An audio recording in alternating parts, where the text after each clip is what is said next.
Namaste and good morning. We are in the process of studying in detail the spread of Indian classical dance outside India. And in this context, today we shall discuss about the reach of Indian classical dance in United Kingdom, that is UK. Until very recently, South Asian dance was a term unknown to either practitioners or audiences in the United Kingdom.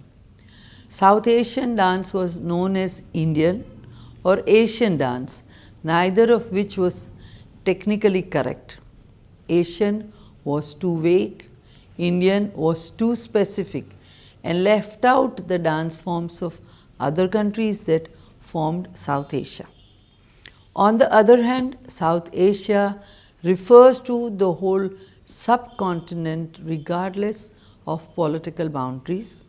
It includes India, Pakistan, Afghanistan, Sri Lanka, Nepal, Singapore, Bangladesh, Malaysia, Indonesia, countries where different forms of Bharatanatyam, Kathak, Odissi, Kathakali are practiced.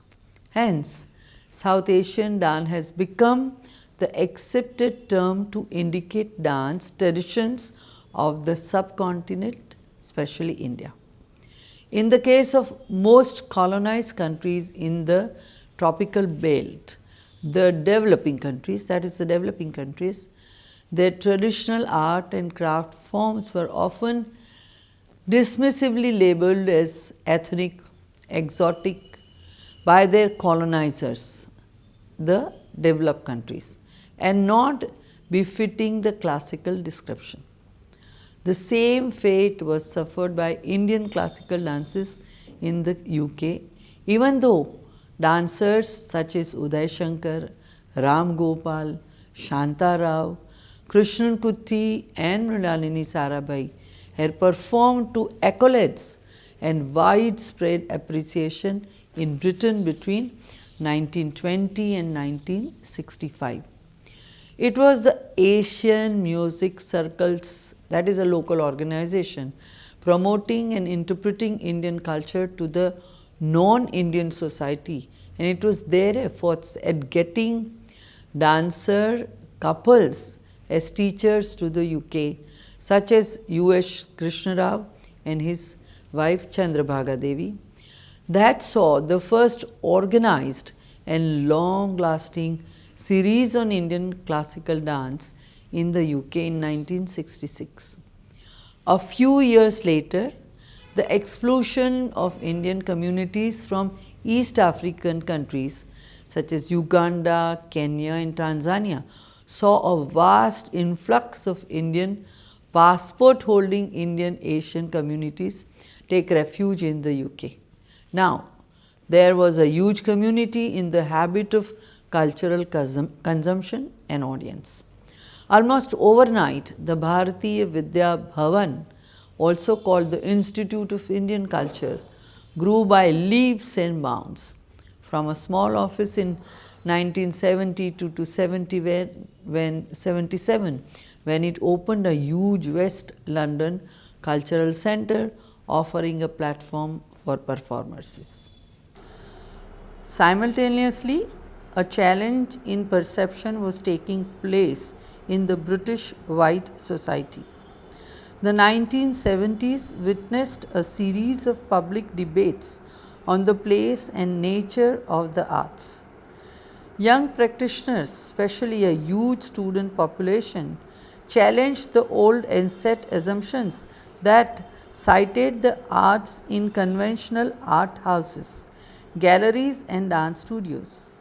New performance work made its way defiantly onto the streets, into non-art venues such as pubs, schools, garages, warehouses. Community arts workers and supporters based themselves on council estates and in working class communities seeking to engage the inhabitants to release the creativity they passionately believed was part of every single living human being. The story of the immigrant, of the culture that was a treasured part of personal identity, was for the first time seen not as an exotic but as a valid device for personal expression and survival.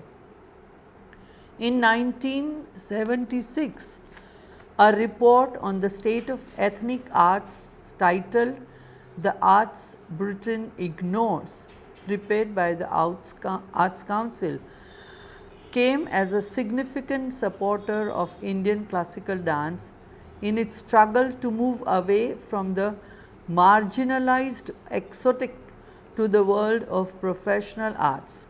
This incisive report was prepared by Naseem Khan, who was trained in Bharatanatyam under the Rao couple at the Asian Music Circle and was later the co-director of the Academy of Indian Dance and chair of Aditi.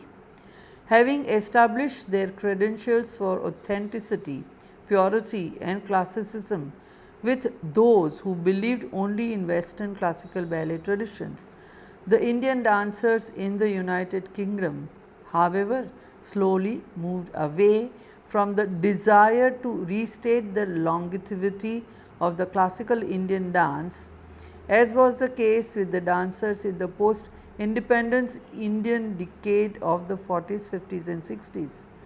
To confront the challenge that Indian classical dance was faced with in the United Kingdom, it needed to enter into a dialogue with the local structures and voices in the UK. By turn of the century, some of the changes that took place were so radical and so rapid that some people were no longer able to recognize South Asian dance forms in the way these are practiced and presented. There continues to be a surge of dance activity aimed at expanding and merging forms, rejecting traditional content and seeking to be more attuned to the contemporary life, while articulating the specificity of being British and working in Britain. And yet, in the background, there is also a call to adhere to the traditional values, to preserve the authenticity of the traditions, and most of all, to resist facile dilution. Young British South Asian dancers of today insist that expansion and innovation must come from within their traditional practice and are generally unwilling to compromise their artistic integrity. These young dancers are almost always better trained than their senior counterparts because of the numerous dance schools that have sprung up in the 90s. But the problems they face are also very different from what their seniors had to deal with. The expectations of the British audience have changed. There is a demand for quality and high standards which was not there before. One of the issues not yet addressed in Britain is the existence of different pockets of South Asian artists somewhat disconnected and not quite interacting, as well as other artists from other Asian regions other than South Asia, Afro-Caribbeans and so on. They rarely come together in a genuine effort to communicate and explore each other's forms without the mediation of the white man's culture. Multiculturalism in Britain has very much to do with the white male European culture vis-a-vis other cultures, which have no time for each other and are engaged in a dialogue only with the white establishment. For instance, the India-based Bharatanatyam dancer Mallika Sarabhai has worked with Peter Badajo, whose dance vocabulary draws from the richness and complexities of African forms. Dr. Padma Subramaniam is another India-based dancer who choreographed a Bharatanatyam piece to traditional Japanese koto music. She even composed a piece for Gamelan played in Singapore in 1992. This kind of exploration has not had any impact in Britain as yet. There is still a degree on insecurity and uncertainty within the South Asian dance community and all other non-white communities for that matter. Almost a fear of losing identity if they were to interact artistically with one another without the Western culture as the reference point. The sole exception as of now is Pratap and Priya Pawar. Pawar, who trained as Kathak Kendra, was sent with his Odissi dancer wife Priya as cultural ambassador to the West. They went first to Guyana, where they began to understand and work with local practice of dance. So, although their technique both in the West Indies and later in Britain held to its traditional line and direction, the performance work they produced began to explore overlaps, echoes and sharing. For example, they set Kathak beside flamenco and Caribbean dance, demonstrating that rhythmical and percussive patterns were important to all of them. There are many dancers and dance schools in the Great Britain. In addition to the Asian Music Circle and Bharatiya Vidya Bhavan, one of the early organizations to start dance classes and performances was Navakala. It claims to be Britain's oldest Indian cultural association, and its energy lay in the East African immigrants, mostly Gujarati Indians. However, these three organizations were not associated with any particular dancer or choreographer. The first known dance school with dancer as its head was the Academy of Indian Dance. Founded in 1979 by Tara Rajkumar, a Mohiniyattam dancer trained in India, her academy aimed to see a fully validated syllabus for a dance degree course in Britain. In 1983, she took a bold step forward when she commissioned a dance drama that ensured a religious or classically based theme. Choreographed by the Dhananjayans, the dancer couple from India, it presented an adaptation of Rudyard Kipling's The Jungle Book. The performance, named The Adventures of Mowgli, featured dancers whose work was taken them to different directions later. Shobana Jayasinghe as the Bagheera the panther, Pushkala Gopal as Balu the deer, Unnikrishnan as Mowgli and Pratap Pawar as particularly the splendid tiger Shere Khan. It created a form that could contain and sustain different classical styles such as Bharatanatyam, Odissi and Kathak. It also tried to address the knotty problem of presentation of dance drama with the inherent challenges of dramatic shaping, a narrative voice, expressive choreography and ability to hold an overall rasa or mood. The work broke new ground by attracting uninitiated new audiences, reassured by an apparently familiar story. But its arrival on mainstream stages also made the contrast between the Indian dancers and the Western dancers extremely apparent. As compared to the professional Western dancers, the Indian dancers struggled to hold their own as professionals, drawing their strength from their Indian training rather than from the infrastructure, resources and support available to the Western dancers. Shobana Jayasinghe's experiments with Bharatanatyam began in mid 1980s in a cautious and very careful way, first placing it in unison with the work of Jayachandran, an Indian dancer trained in Western contemporary dance. Having established the Shobana Jayasinghe Dance Company, she steadily expanded her range and scope, delving to increasing depth, using commissioned music by contemporary Western composers like Michel Niam to help reconstruct and elaborate an ordered vocabulary of Bharatanatyam. As a choreographer, therefore, her work is often labeled as East-West collaboration, something she does not agree with, because this hides the fact that she and the British composers actually share a common British culture. One of her early productions was Making of Maps in 1992, in which she challenged the idea of home ground. As a child and young girl, Shobna lived in 4 different countries, and the only connecting factor was the fact that she was always a city dweller and felt at home in that particular pacing of life.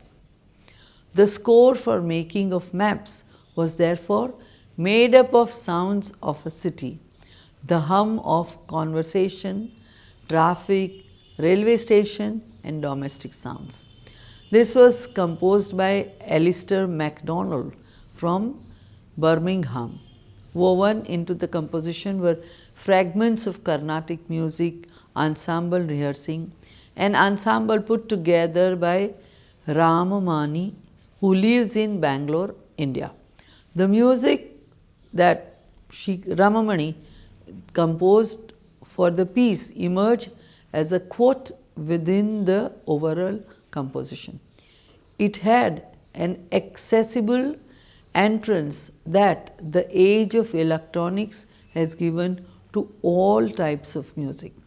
The dance was choreographed to adapt to changes in density of structure or speed that responded to the different musical structures rather than perceived cultural changes. Carnatic music composition by its nature dictates the ebb and flow of movement. MacDonald's music, by contrast, afforded the dance movement the freedom to breathe and find its own pacing. She has worked with the British choreographer Richard Alston on Delicious Arbour and her own production Romance with Footnotes in 1993, which has received outstanding reviews. In 1995, Shobna Jayasinghe Dance Company (SJDC) and the London Contemporary Dance School (LCDS) conducted an exciting 7-week pilot project to explore the educational and artistic benefits of offering dancers with a variety of training background, expertise and experience, complementary training in different techniques. At the same time, there are many individual dancers such as Alpana Sengupta who are playing with the form, seeing what innovations might mean in practice. Others like Pushkala Gopal and Unnikrishnan also began working with Western theatre directors, mostly Hilary, Westlake, etc., on the works like Beauty and the Beast that challenged their own attitudes as traditional classical dancers. Nilima Devi studied Kathak at the MS University of Baroda and post-marriage moved to Germany and from there to Leicester, UK. She founded the Centre for Indian Classical Dance CICD in 1981 with a structured syllabus for a 6-year diploma course in Kathak for a formal qualification.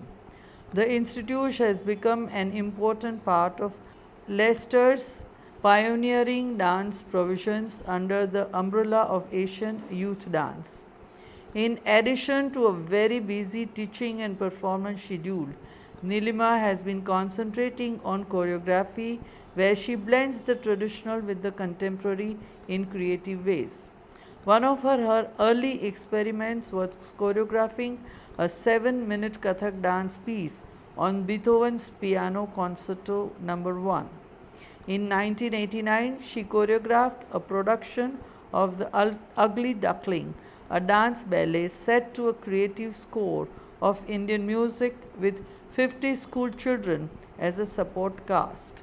It became so popular that it was reproduced in 1992-93 with a different set of dancers and is likely to be re-choreographed in the future. Her next production was The Triangle, with herself and two senior students as the performers. This work was a melange of small creative pieces threaded together by a common contemporary theme but focused on Indian images. In recent years, she has worked with Kumudini Lakhya, very senior Kathak dancer and teacher from India, who directed the Institute's new production Rainbow, based on the abstract philosophy of the Bhagavad Gita. Vena Green Rao is a dancer of Indian origin but born, brought up, and educated in Britain. She studied dance at the Bharatiya Vidya Bhavan, known as the Institute of Indian Culture, under the Guru Prakash Yadgude. Amongst the youngest of the South Asian performers in UK, she came to India for further training under Dr. Padma Subramaniam. With so many activities afoot, a national organization for South Asian dance called Aditi was established in Britain in 1991. A pioneering and unusual body, it was set up after lengthy discussions amongst dancers, and its aim was to support them, help their dance forms acquire a higher profile, and generally work towards its integration, but not absorption into the mainstream. It is based in Bradford and run by dancers themselves. In addition to the South Asian dancers of Indian origin promoting the cause of classical Indian dance in the UK, there are also several British choreographers who have collaborated with the South Asian dancers to create wonderful dance pieces whose base is the classical Indian dance. Amongst them are Richard Alston and Chris Bannerman. Alston has worked with Shobana Jayasinghe on Delicious Arbuk set to Purcell's music. Bannerman has participated in a work by Subodh Rathod, choreographed using a combination of Bharatanatyam, Kathak, and contemporary dance. Both men agree that it was a fascinating experience for them to do these works, since it set them thinking about what is dance, what is within the Western dance traditions, what is within the Indian dance traditions, and what does it mean when the two traditions come together. With the advent and quicksilver progression of electronic technology, dance notation combined with video and computer will play an important role in the future. These developments in technology can make dance, especially South Asian dance, much more accessible in Britain than it ever was in the past. It will make the study of movement and gesture, and thereby make the analysis of a particular form much easier.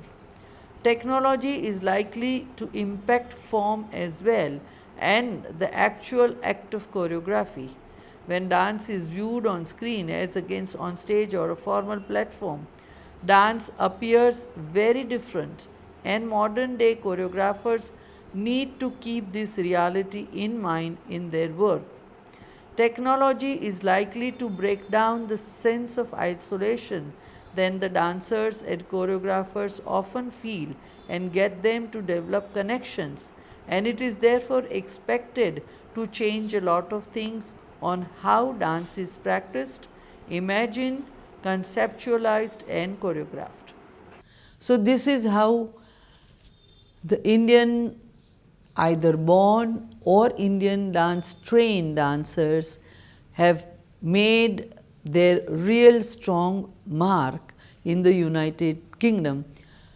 Like Akram Khan and recently Akash Odedra have done fantastic contemporary works based on Indian classical techniques of Kathak.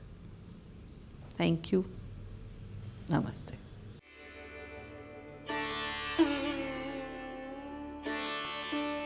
Thank you.